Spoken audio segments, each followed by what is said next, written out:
मुझे बहुत अच्छा लगा। वर्ष में कम से कम 1-2 बार मुझे यहां पे घंटाघर के पास कार्यक्रम में आना पड़ता था। भोले बिसरे कभी कालीबाड़ी के बाबा याद कर देते थे तो भी हम लोग इस रास्ते आते थे।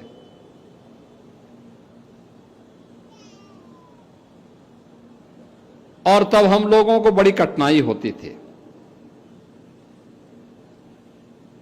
व्यापार के लिए चाहिए सुगमता, सुरक्षा के साथ साथ सुगमता।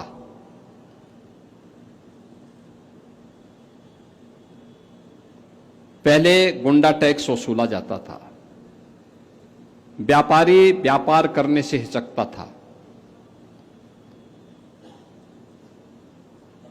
लेकिन जब सुरक्षा का वातावरण दिया गया, माहौल सुरक्षित हुआ, तो कंजेशन भी बहुत हो गया, आवागमन बाधित हो गया, सड़कें जाम हो गई। हम लोग चिंतित थे कि गोरखपुर के इस पुराने शहर में क्या होगा, व्यापारी बदहाल हो जाएगा। और तब हम लोगों ने विरासत गलियारे के बारे में सोचा था। विरासत गलियारा पांडे हाता से लेकर के धर्मशाला बाजार तक,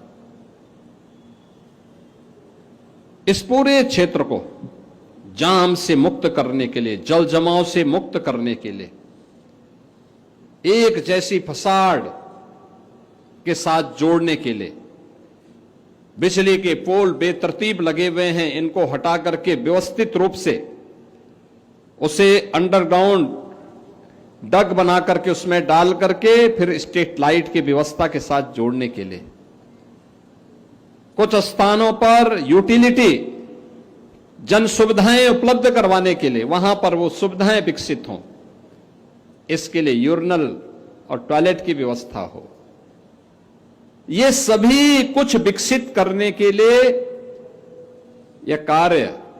लेकिन हमें ऐतिहासिक घंटाघर भी देखना होता था कि कितना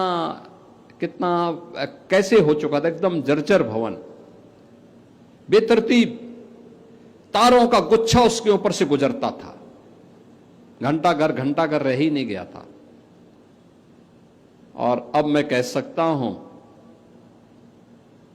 कि गोरखपुर में ये विरासत गलियारा जिस दिन बनकर के तैयार होगा ना, सबसे सुंदर सड़क होगी और फिल्मों की शूटिंग इसी गलियारे के अंदर होगी। छुट्टी के दिन देखना।